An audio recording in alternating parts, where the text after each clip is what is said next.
Hemos encontrado a Cristo el Mesías.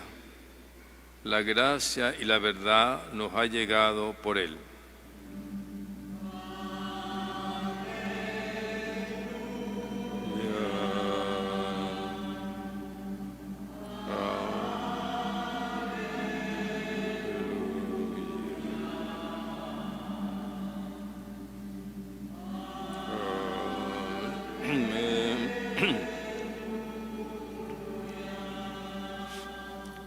El Señor está con ustedes. Proclamación del Santo Evangelio según San Juan.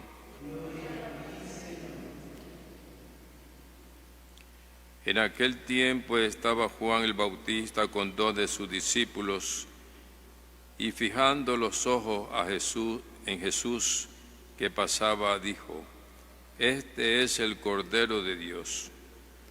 Los 2 discípulos, al oír estas palabras, siguieron a Jesús.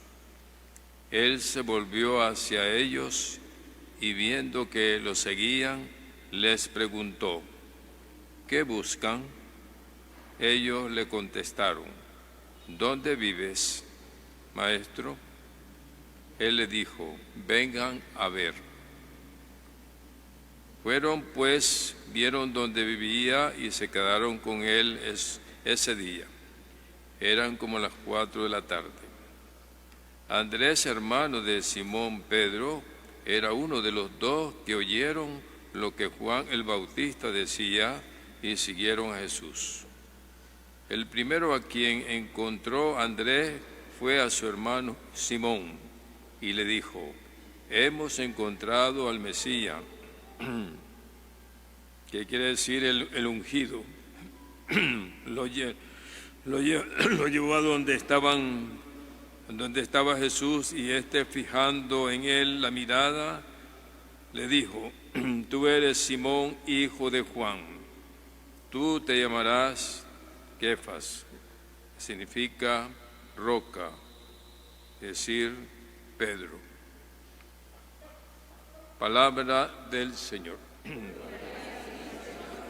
Por la fe en este santo evangelio se han borrado nuestros pecados.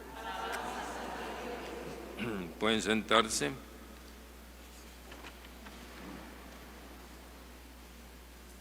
En las 2 lecturas primera lectura de Samuel y del Evangelio nos habla de una llamada, una vocación muy especial de Dios, primeramente a Samuel, un joven que no tenía una experiencia religiosa, pero que estaba al servicio y acompañando a Elí. Y el Señor le llama 3 veces, ¿verdad? Y no entiende quién es el que le llama. Y va donde Elí: tú que me llamas. Pero al final Elí se da cuenta que es una llamada extraordinaria y le dice: cuando vuelvan a llamarte, dile: aquí estoy, Señor, para servirte, aquí está tu siervo. Y es así pues que entra en esa comunión con Dios, en ese entendimiento de que es Dios el que le llama. Y le llama para una gran misión, de ser tan profeta, de ser también el servicio del sacerdocio. En aquel tiempo estaba comenzando a estructurarse la vida del pueblo de Israel, pues le tocaba mucha misión. Él fue el que ungió a David y el que acompañó también y exhortó mucho a Saúl en su momento de orgullo, de soberbia. Él le llamaba la atención. Y así pues, hizo esa gran misión encomendada por el Señor. Hay que resaltar que cuando Dios llama, la persona va con el poder de Dios, con la omnipotencia del amor, de la luz, de la paz, y que Dios siempre es fiel, ¿verdad? Y de parte del profeta tiene que ser también obediente, fiel, transparente, para no hablar cosas que no son de Dios. ¿Ve? De manera que es un llamado muy especial, ¿verdad? Pero Dios estará siempre con él. Así pues, Oración, no digamos de Jesús, que es el Hijo de Dios, que lo envió entre nosotros.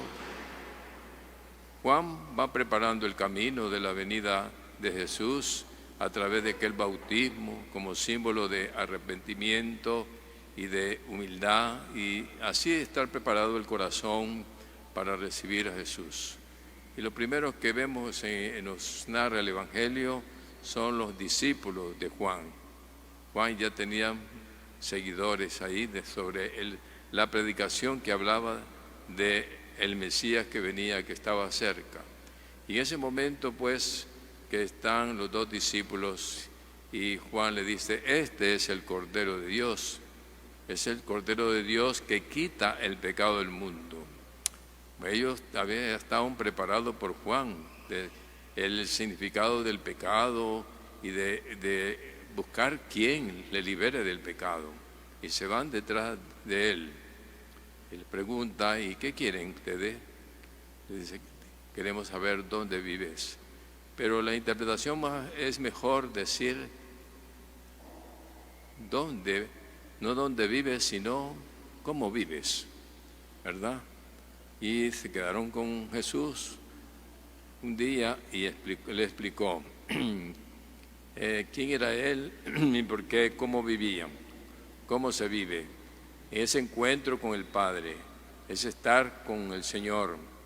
Eso es lo que aprendieron los discípulos.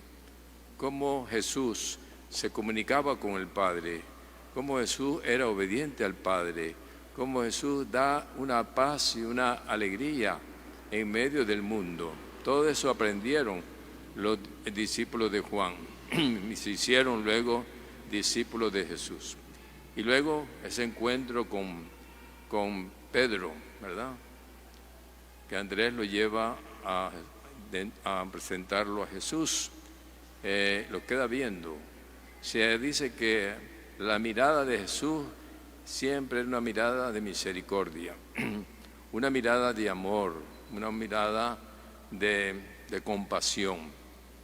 Y eso decía pues un hombre que venía del mundo, pescador, tenía que entrar en ese contacto con Jesús, era purificarle, es perdonarle sus pecados, su vida vieja, ¿verdad? Y es ahí pues como le dice: tú eres Pedro, ya no Simón, sino Pedro, tú eres la roca en la cual voy a fundar la iglesia, esa primera comunidad cristiana. Y es así como ha quedado a través del discernimiento de la iglesia, ¿verdad? Como Pedro, el vicario de Cristo, en el centro de unidad de todo el cristianismo, y es así, ¿verdad? Con esa misión grande de Pedro. Tuvo que dar la vida por Cristo y por la iglesia. Entonces, una vocación también grande y que hoy refleja también, nosotros podemos tomar en cuenta que Dios nos ha dado una vocación, la vocación de hijo de Dios, la vocación a la santidad, la vocación a acompañar, como Elías a Samuel, como también Juan llevó a los discípulos a Jesús también. Entonces, cada uno tenemos esa vocación también para acompañar a los familiares, los hijos, la gran familia.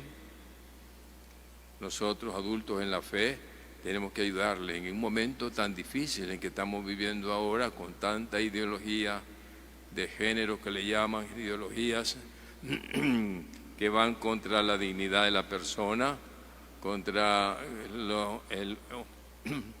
la dignidad que es lo más grande que el Señor Jesús nos ha liberado con su pasión y su muerte. Ya lo decía San Pablo hoy, como todo nuestro ser está consagrado al Señor. Somos propiedad de Dios. Y hoy en ciertos ambientes se dice: mi cuerpo es mío y yo hago lo que quiero.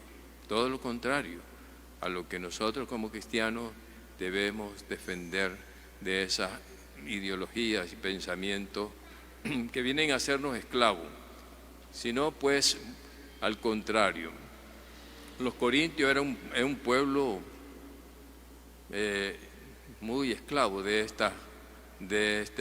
este modo de vivir, ¿verdad? Y entonces, sin embargo, con la predicación de Pablo, llegaron a cambiar su vida. Y mensaje de la pureza del corazón, de la castidad, que es el valor y la dignidad de hijo de Dios. Somos templo del Espíritu Santo, ¿verdad? Es algo que tenemos que luchar. Somos humanos, pero tenemos la gracia, la semilla de la gracia, del amor de Dios.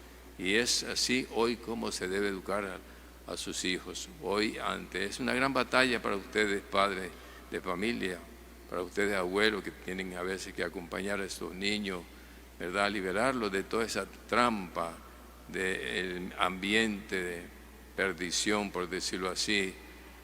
Entonces, enseñen a sus niños, porque ya hay esa ideología dentro de nuestro ambiente y tenemos que saber educar, acompañar, ¿verdad? No esperen que fuera del hogar le enseñen. Es en el hogar lo que le van a ustedes enseñar la verdad del hombre, como ¿verdad? Imagen y semejanza de Dios. Eso hay que enseñarle gradualmente y no aceptar todo aquello que hable contra de su dignidad, ¿verdad? De su ser como hijo de Dios, ¿verdad? Dios nos ha creado a su imagen y semejanza, no debemos de olvidar eso. Aunque nos sentimos pecador, es una gracia sentirse que uno peca, porque es también un momento de estar siempre en ese examen de conciencia que nos ayuda a superar, a ver el mal. Si no vemos el mal, nos vamos cayendo y vamos ya siendo derrumbados, ¿verdad? Como el mundo destruido también. Entonces, ayudarnos mutuamente en ese examen de conciencia de decimos que tenemos una conciencia recta, una conciencia iluminada por el Espíritu Santo, cuando oramos, cuando meditamos la palabra de Dios, cuando venimos a los sacramentos fundamentales de crecimiento, como es la confesión y la Eucaristía, ¿verdad? Entonces preguntarnos hoy cómo estamos, cómo estamos nosotros con el Señor, qué aprendemos de lo que escuchamos de Jesús, qué crecimiento hemos tenido en la fe por los sacramentos que recibimos con frecuencia. Ese es el estar con Jesús todos los días, para que el mundo no nos esclavice. Preguntémonos cómo estamos con el Señor. Y fue lo que vivieron, ¿verdad? Pedro, Juan y Andrés, el estar con el Señor, el dejarnos enseñar por Él, a través de la oración, a través de la escucha de la palabra, a través de la gracia y dones que nos da en la Eucaristía. ¿Cómo estamos? No venimos aquí por un cumplimiento, es domingo, es un precepto, no.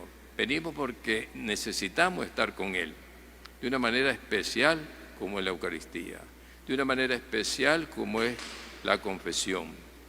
Entonces, hermanos, ánimo a seguir adelante, hagamos siempre nuestro examen de conciencia para ver cómo vamos, cómo estamos con el Señor. Le escuchamos como Samuel, le escuchamos como Pedro, como Juan, le escuchamos a través de la palabra, con el corazón, y eso es lo grande que podemos hacer en nuestro caminar en este mundo. Y no nos olvidemos de los pequeños, de los débiles, de los niños que hoy están expuestos a un mundo de falsedad, de apariencia. Ya. Pongámonos en pie, pues, hermanos, para hacer nuestra profesión de fe.